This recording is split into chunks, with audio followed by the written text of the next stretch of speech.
The beginning, you'll know it by the end. Let the life I lead speak for me. Let the life I lead speak for me. When I'm lying in my grave and there's nothing more to say, let the life I lead speak for me. Let the work I do speak for me. Let the work I do speak for me.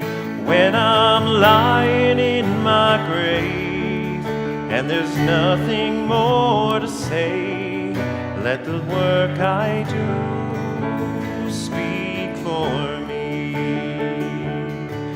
Let the friends I have speak for me.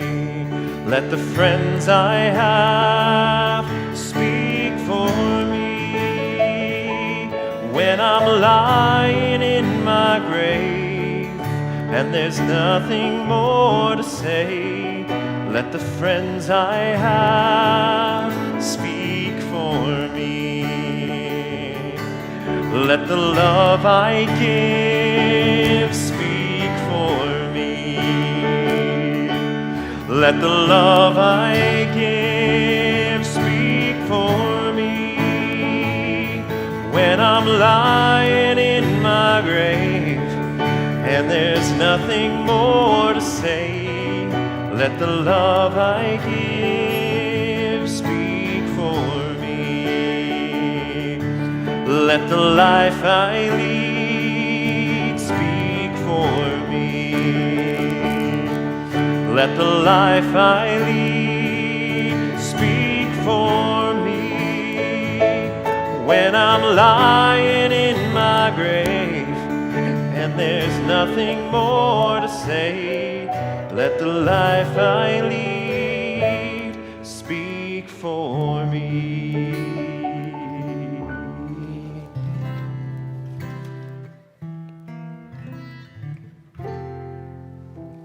In 1978, Harvey Milk, the first openly gay politician, was assassinated.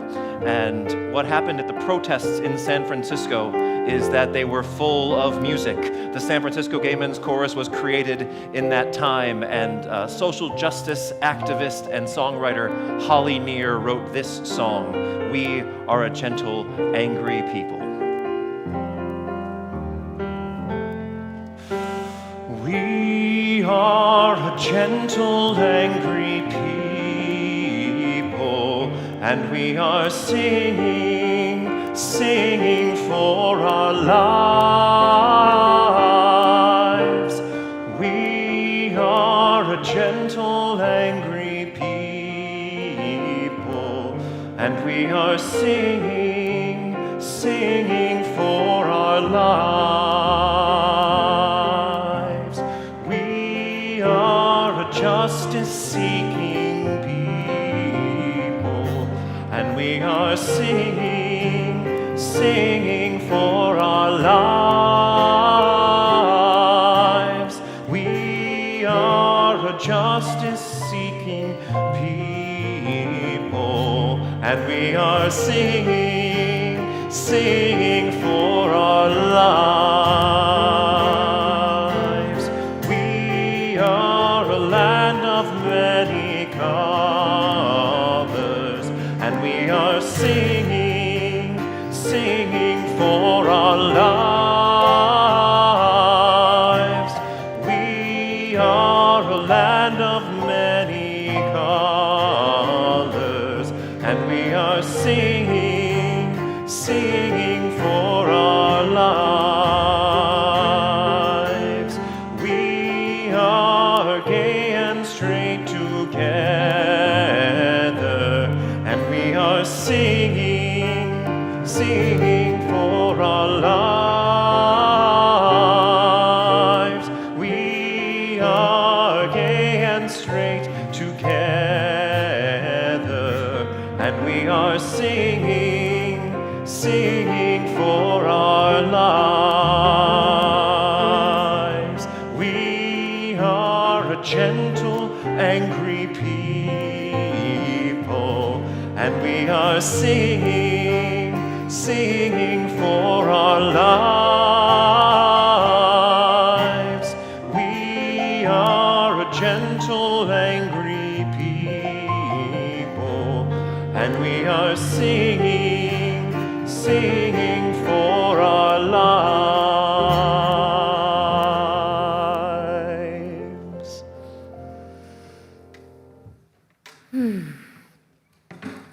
Good morning. Welcome. I am the Reverend Megan Lloyd Joyner, community minister with this congregation, the Unitarian Universalist Congregation of Atlanta, where we are transforming lives through courageous action and soulful connection. And on this Pride Sunday, I want you, yes, I want you to feel that you are welcome.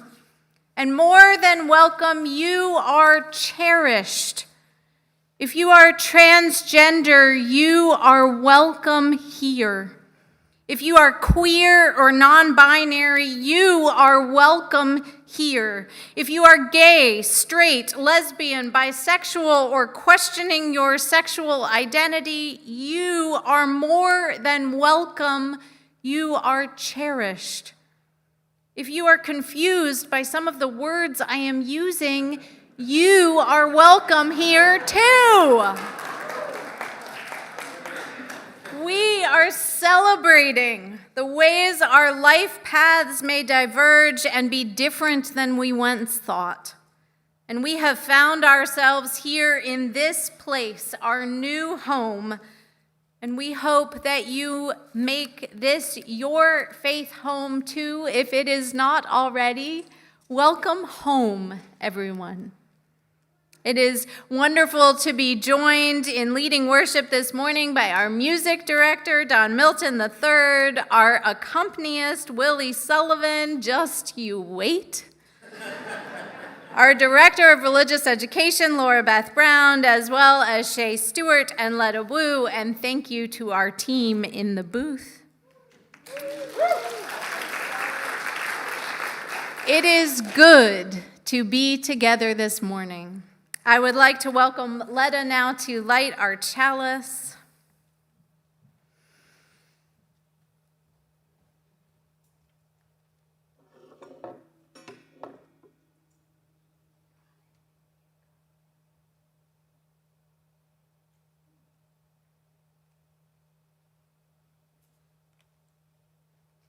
And let us now say the words of the chalice lighting together. May the light of this flame illuminate our tradition of seeking, invite all who yearn for acceptance, and ignite our passion for justice and peace.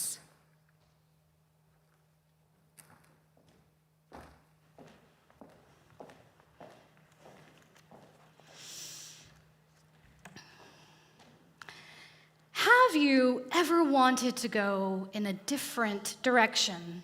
Have you ever wondered if there was something more, something out there, something just different? I did too. Then one day I was walking my usual way home when, out of nowhere, for no reason at all, almost as if it were magic, a road appeared. I could not believe my eyes. So I walked over to it and I said to the road, "Where do you lead?" The road said, "Be a leader and find out." "How do I start?" I asked. The road smiled and said, "You have already started." "Well, what happens when I get there?" "We have just begun," said the road. "Do not skip straight to the ending. Enjoy the beginning and the middle, too." "Well, which way do I go?" "Well, that is your choice to make," said the road. "But what if I go the wrong way?" The road curved a little, almost as if it were giving me a hug, and said, "Do not worry. Sometimes we go the wrong way on our way to the right way." What if I get scared? Well, that's okay. You are brave, said the road. But what does it mean to be brave? I asked. The road guided me through a very gloomy forest. Even though I was frightened, I trusted the road, and as I took one step and then another step after that, the road gently whispered, "Being brave is when you are afraid of doing something, but you do it anyway. Do not let what scares you keep you from continuing on your path." Well, will I always move forward? Not always, said the road. Well, why not? Because sometimes you will stumble backwards and sometimes you will stand still. What if I fall? Everyone falls at some point, said the road. But I will always be there when you land.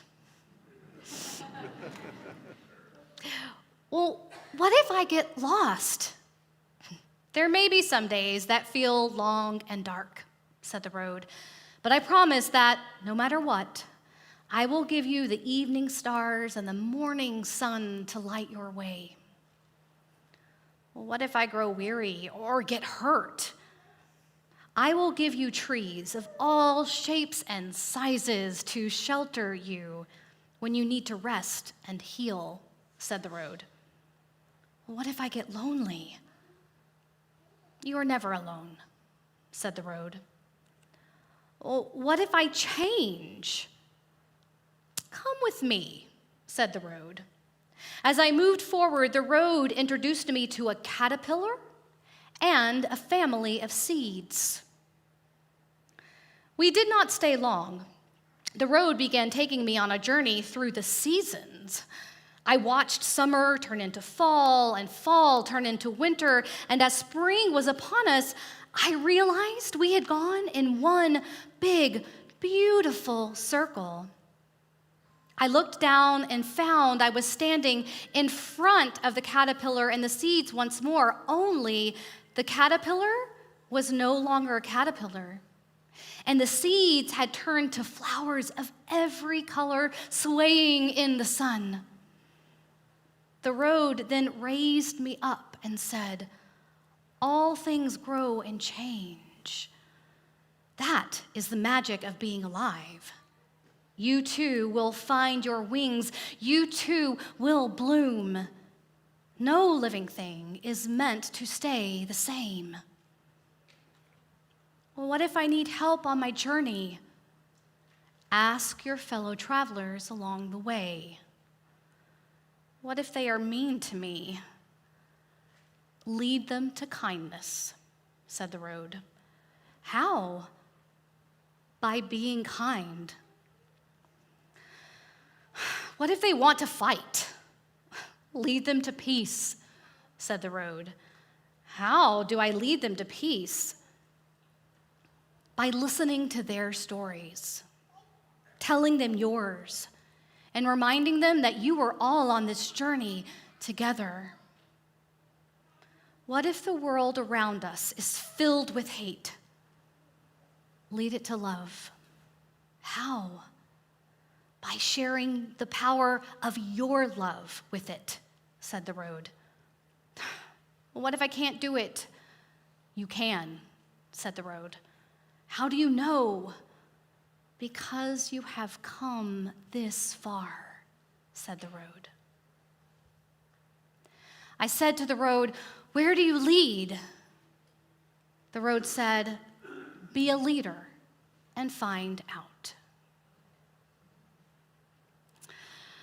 So this morning, I would like to invite Arden and Sora Joyner-Clark to lead us in this morning's movement prayer. So please rise in body or spirit and join us.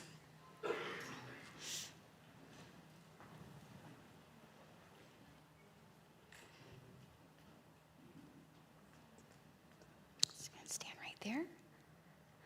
Okay. Can you face that way? You face that way? There we go. Here we go. First, we bow to honor the Spirit of life. We lift our arms and embrace the gifts of Spirit. We bring these gifts unto ourselves with gratitude and breathe and smile. We share these gifts with the world. We remember to be present. Honor. Embrace. Gratitude. Share. Be present.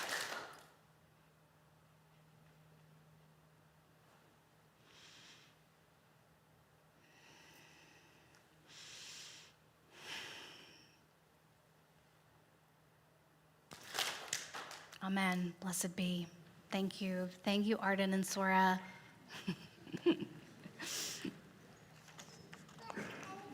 So at this time, we would like to invite our children, 3rd grade and under, to exit and join preschool or their creative play for this morning. And the location of these are located just down the hall on the 1st floor. And as our children recess, please take this opportunity to greet your neighbor.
People who need people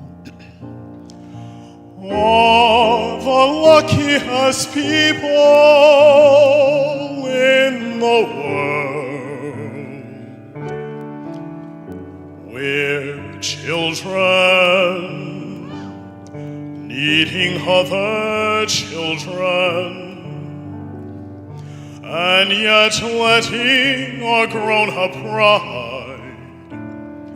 hide all the need inside, acting more like children than children.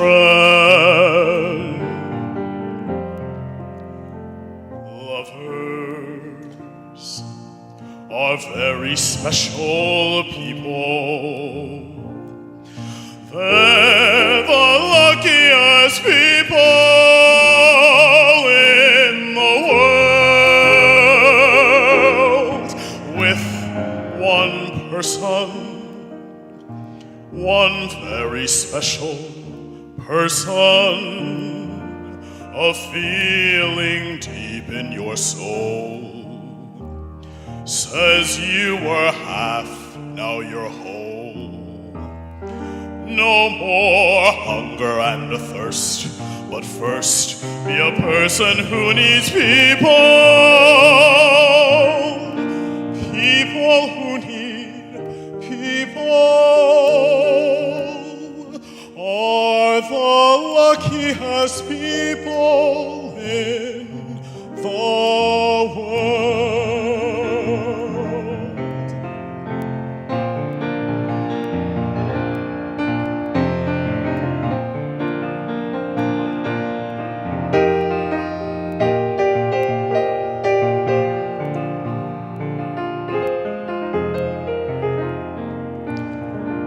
With one person, one very special person, a feeling deep in your soul says you were half, now you're whole.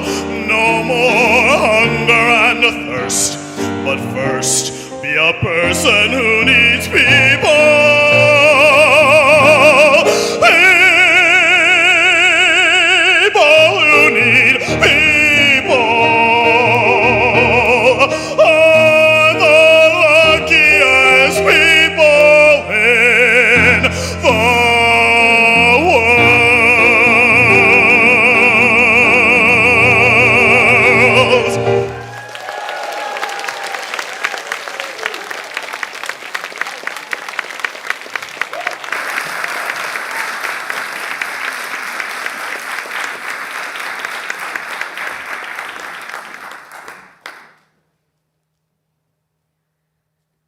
How would I know my own destination?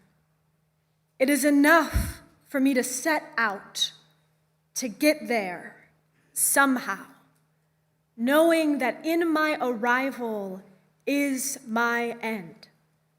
My names are this way. Follow me.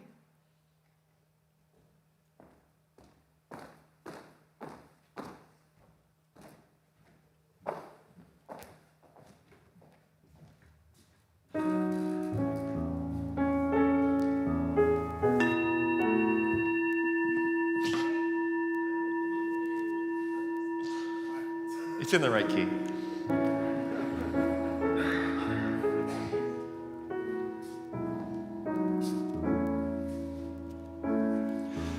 How could anyone ever tell you were anything less than beautiful? How could anyone ever tell you were less than whole? How could anyone fail to notice that your loving is a miracle? How deeply you're connected to my soul. How could anyone ever tell you were anything less than beautiful? How could anyone ever tell you were less than whole? How could anyone fail to notice that your loving is a miracle? How deeply you're connected to my soul.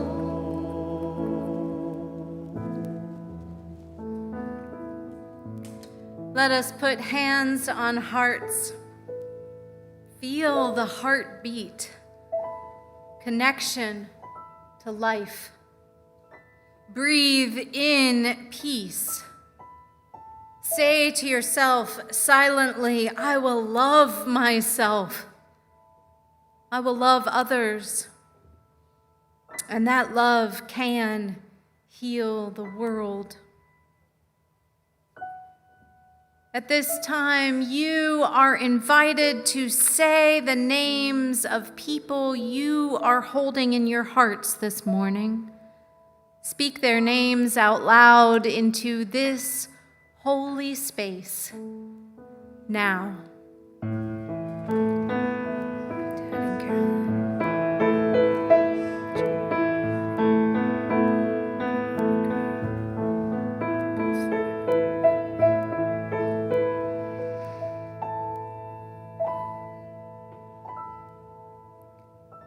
May all beings find connection. May all people find comfort. May all of us find ways to be more loving to one another. Spirit of life, love eternal, we rest in holy gratitude. We surrender to a mystery beyond ourselves, and we ask forgiveness for our mistakes. Those times we have been selfish or thoughtless. Breathing in and breathing out, we offer grace. We forgive ourselves and each other. We begin again in love. We honor our earth, supporting and sustaining life, and we breathe in once again, opening our hearts to wonder. And for this one moment, feeling deeply that connection with all beings, we calm our bodies. We calm our minds. We breathe in peace. And we exhale, relaxing into this space that our intentions make sacred. We enter into the silence.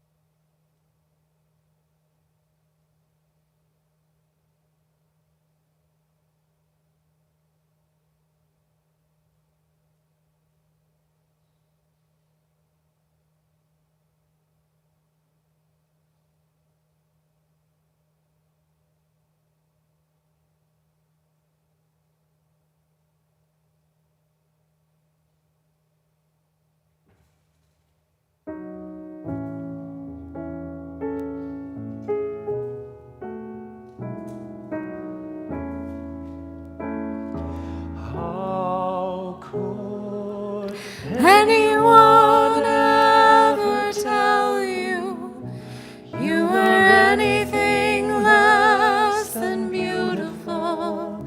How could anyone ever tell you you were less than whole? How could anyone fail to notice that your loving is a miracle? How deeply you're connected to my soul.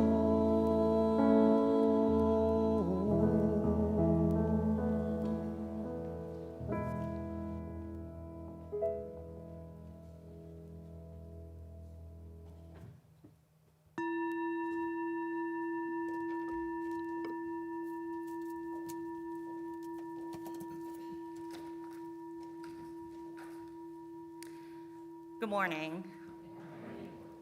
My name is Letta Wu, and I'm a member of the Unitarian Universalist Congregation of Atlanta. this stewardship season, we ask the question, what inspires you to go above and beyond? Right now, I work from home, and it can be hard to stay motivated, alone, staring at a computer.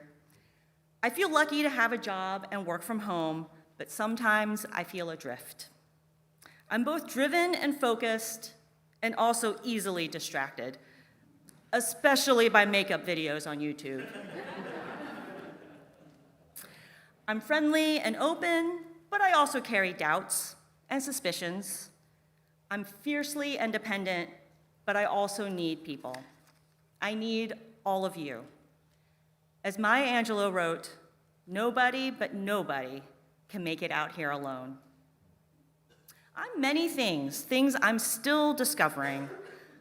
I've learned that what inspires me to go above and beyond at UUCA is love and its endless forms of expression, both joyful and painful, a beautiful mystery with a deep hold on me, that I can be many things and bring all of them here with me.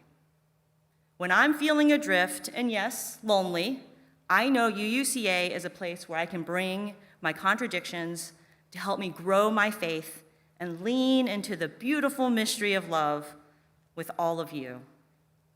So, I invite you to answer the phone this month when our stewardship team calls you. Let them know what UUCA means to you as we join together to go above and beyond. Now, we turn to this morning's offering. We honor your generosity as we continue to launch new arts programming, social justice workshops, new educational programming, a baking ministry, and a calendar full of ways we will connect this fall. This morning's offering will now be given and gratefully received.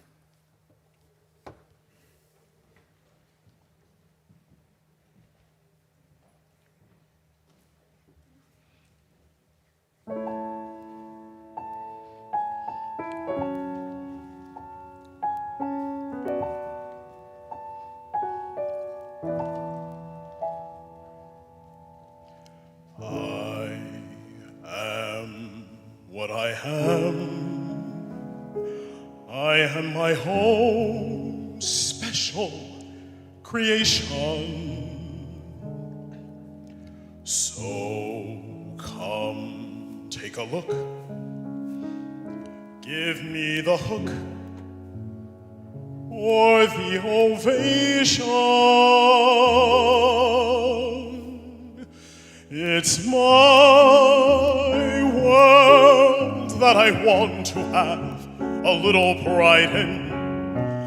My world, and it's not a place I have to hide in. Life's not worth a damn till you can say, hey world, I am what I am. I am what I am. I don't want praise, I don't want pity. I bang my own drum. Some think it's noise, I think it's pretty. And so what if I love each feather and each spangle? Why not try to see things from a different angle? Your life is a sham till you can shout out loud, I am what I am. I am what I am, and what I am needs no excuses. I deal my own deck. Sometimes the A's, sometimes the deuces. It's one life and there's no return and no deposit. One life, so it's time to open up your closet. Life's not worth a damn till you can say, hey world, I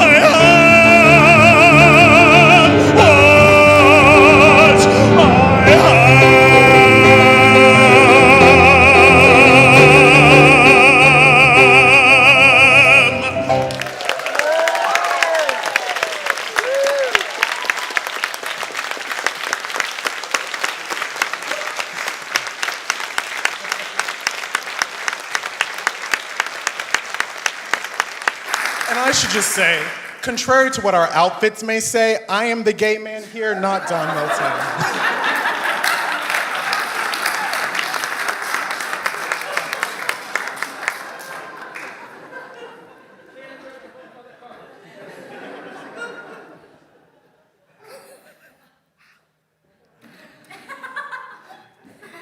And now please join me in the dedication of the offering.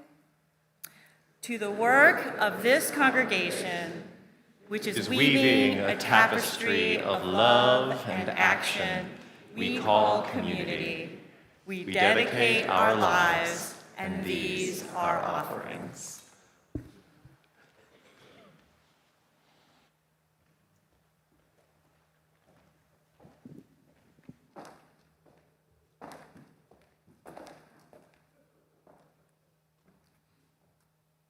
What an offering. Whew. Let me tell you a story. This story was written by Nigerian novelist Chinua Achebe. Ndume's school was backward in every sense of the word. Headmaster Michael Obi put his whole life into the work, and his wife, hers too. He had two aims. A high standard of teaching was insisted upon, and the school compound was to be turned into a place of beauty. His wife, Nancy's dream gardens came to life with the coming of the rains and blossomed. Beautiful hibiscus and almond hedges in brilliant red and yellow marked out the carefully tended school compound from the rank neighborhood bushes. One evening, as Obi was admiring his work, he was scandalized to see an old woman from the village hobble right across the compound through a marigold flower bed and the hedges. On going up there, he found faint signs of an almost disused path from the village across the school compound to the bush on the other side. "It amazes me," Obi said to one of his teachers who had been at the school 3 years, "that you people allowed the villagers to make use of this footpath. It is simply incredible." He shook his head. Soon after, heavy sticks were planted closely across the path at the two places where it entered and left the school premises. These were further strengthened with barbed wire. 3 days later, the village priest of Ani called on the headmaster. He was an old man, and he walked with a slight stoop, and he carried a walking stick. "I have heard," he said, after the usual exchange of cordialities, "that our ancestral footpath has recently been closed." "Yes," replied Mr. Obi, "we cannot allow people to make a highway of the school compound." "Look here, my son," said the priest, bringing down his walking stick.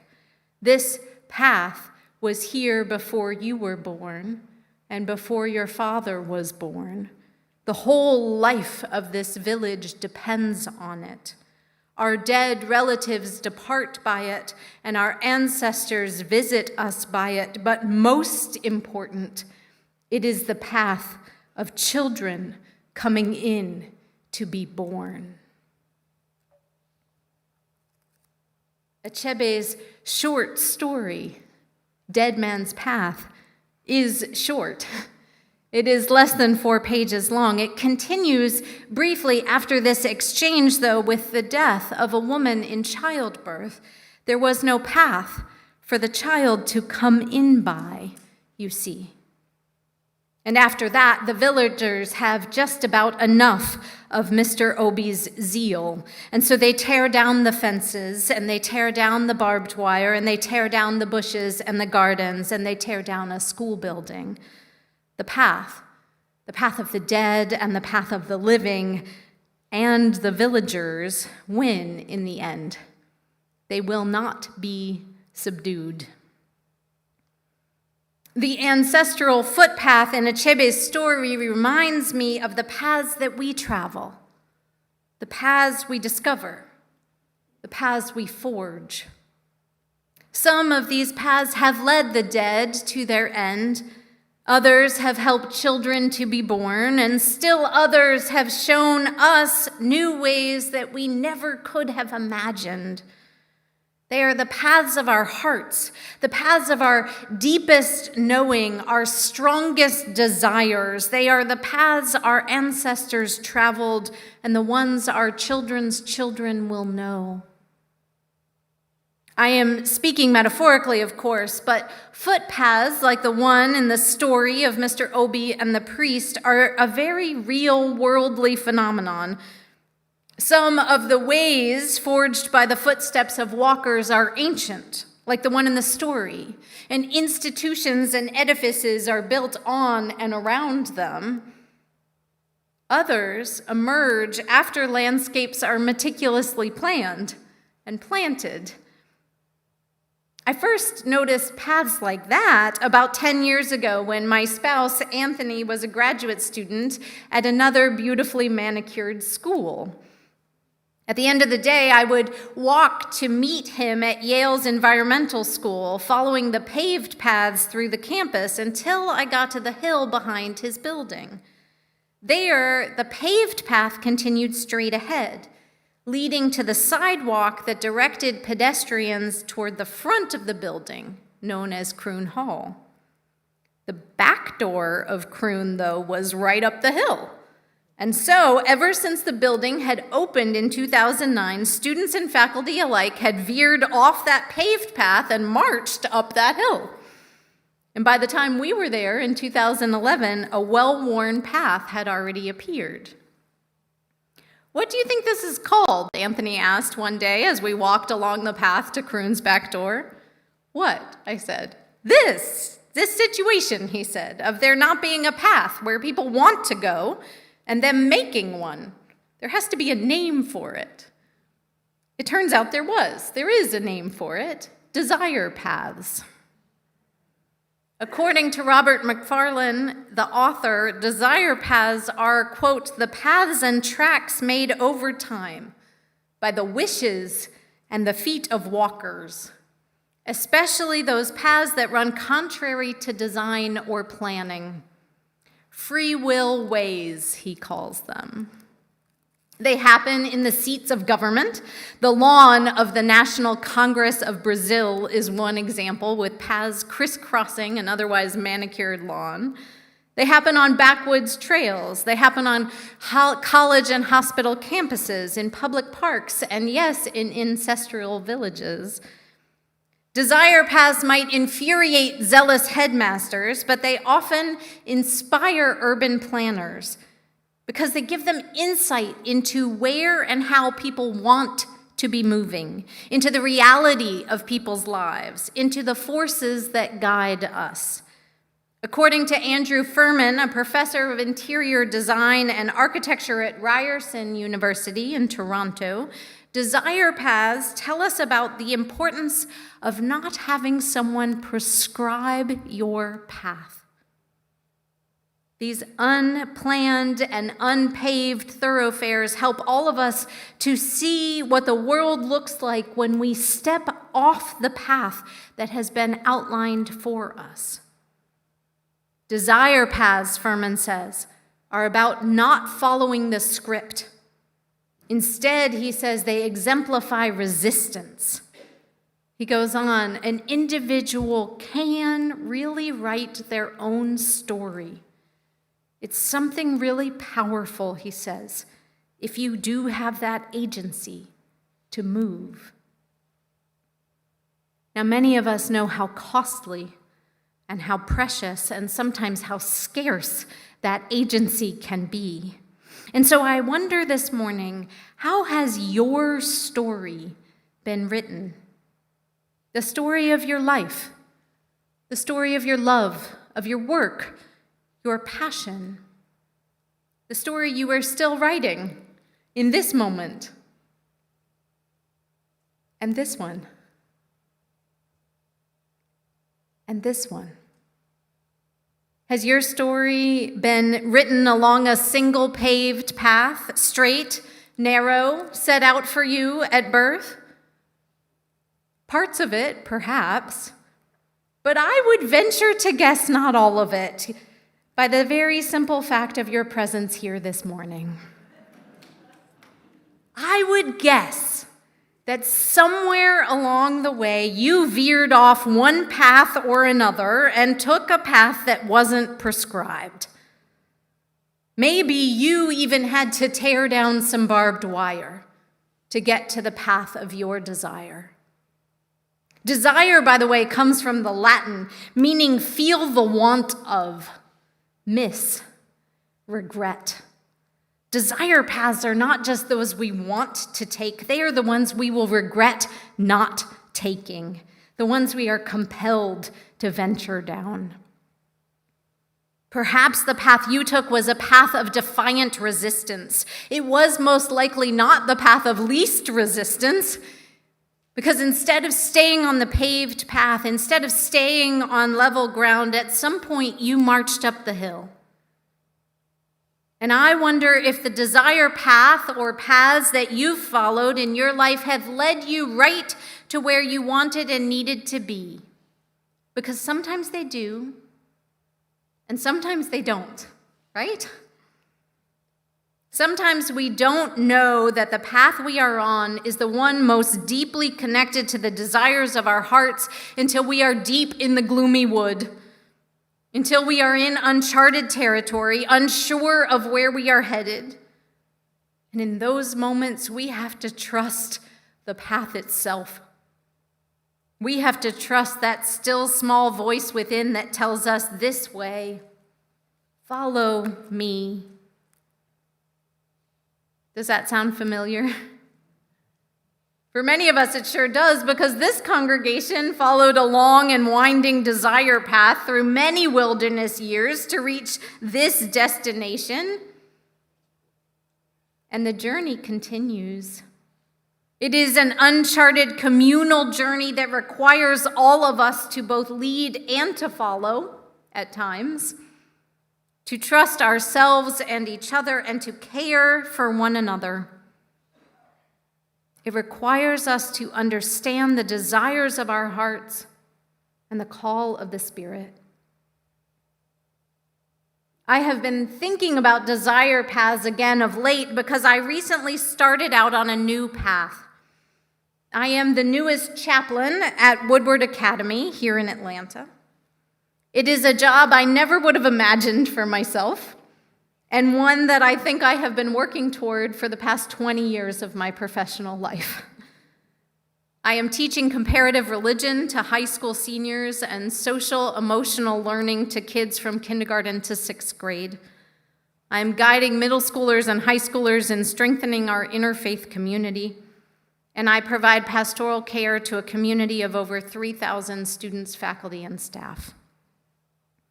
My days are full, my brain is very full, and my heart is regularly full to bursting.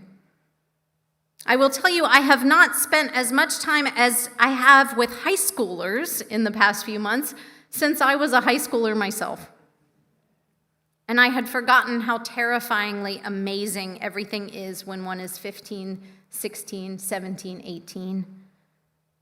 I had forgotten how it feels to live in the pressure cooker of academic and athletic and artistic achievement, and perhaps most challenging social achievement. I had forgotten how powerful and profound it is to discover oneself again and again, deliberately at times and completely by accident at other times. I had forgotten what it feels like to travel paths that are totally new, paths that no one has been down before, paths where revelation is waiting around every single bend. These feelings flooded back to me this week when I witnessed our LGBTQ students bravely and generously sharing the stories of just some of the paths they have already traveled. I will not share more of their stories now, of course, in order to protect their privacy, but let me just say simply that this Pride Sunday, I am holding close in my heart all members of the queer community of all ages who have faced and are facing the uncharted territory of discovering who you are and sharing your beautiful, precious self with the world, risking misunderstanding, risking rejection, risking far worse sometimes. We celebrate you wherever you are on your journey, on your path.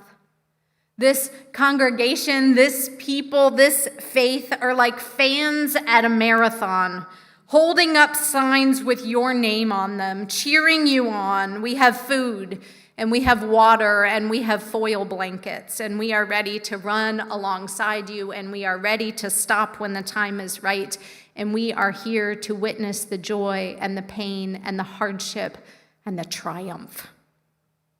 And we are here to work together to clear the path toward a more just future.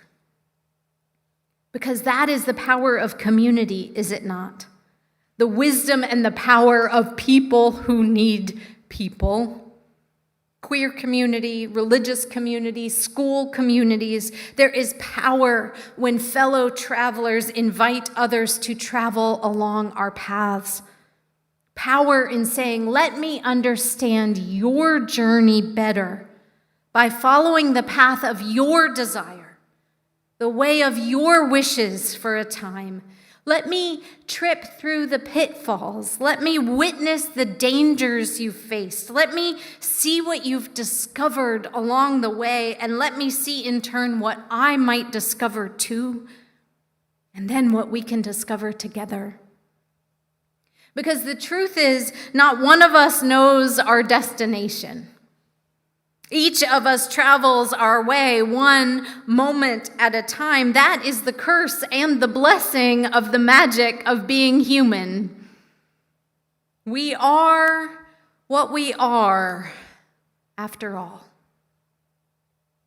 But we need not know the destination, because it is enough, the poet says, to set out. And I hope that this idea is as comforting this morning to you as it has been to me of late. Just the other day, I was profoundly overwhelmed by the magnitude of the pile of the undone. At work, at home, it was blocking my path. And I wondered if I would do better to find a different path altogether. Not knowing which way to turn, I turned to my fellow traveler and I asked my spouse for help. What should I do next? I pleaded. And Anthony might not have known that he was going to quote Disney's Frozen 2, but that is sure what came out. Just do the next right thing, he said. And I pictured then the character of Anna in the film, lost and cold and alone in a dark cave, crawling out hand over hand, one painstaking step at a time. And so I took a deep breath, and whatever it was, I did the next right thing in that moment. I set out again on my own desire path, the one I never expected, the one whose end I cannot see, the one I do not always understand, the one I am traveling by faith. The paths of our hearts, the paths of our desire are not always the paths of least resistance. Sometimes they are old, ancestral paths, and sometimes they are new ways forged in faith. Sometimes they are both at the same time. The people of the village knew that the way of the ancestors was necessary so that the new could be born. And they would not rest until the way was clear so their future could begin. We do not always know how to travel these desire paths, only that we must. We are compelled, and so we set out, knowing that our lives depend on it, knowing that the path before us may be the very one that allows us to survive.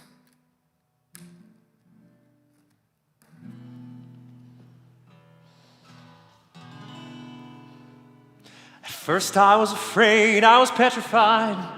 Kept thinking I could never live without you by my side.